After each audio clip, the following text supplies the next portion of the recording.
Alam niyo ba dito sa Taiwan, hindi lahat ng mga Pilipino is nagpapansinan. Totoo yan, kahit saan bansa. Hindi lahat talaga nagpapansinan. Kasi nga po, matataas ang standard ng mga Pilipino.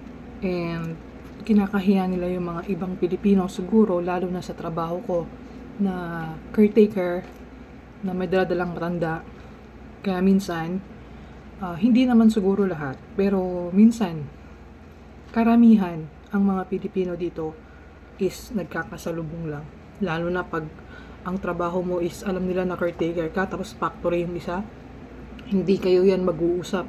Hindi kayo yan magpapansinan. Totoo yan. Kahit saan ibang bansa. Hindi lang dito. Kahit saan yan. Kaya sana, tayong mga Pilipino, always be humble. Kasi tayo-tayo lang din ang nagtutulungan dito sa ibang bansa.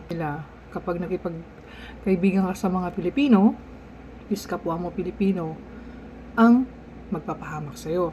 Totoo naman yun. Pero, siguro ganun. Kaya siguro, hindi lahat ng Pilipino is nagpapansinan dito. Ako, maraming Pilipino na nakakasalubong dito. Kahit dun sa Family Mart. Never kami nag-usap. Never kami nagngitian. Siyempre, mataas ang pride ko. Hindi ako pansinin. Never fine. Ganun lang yun, di ba?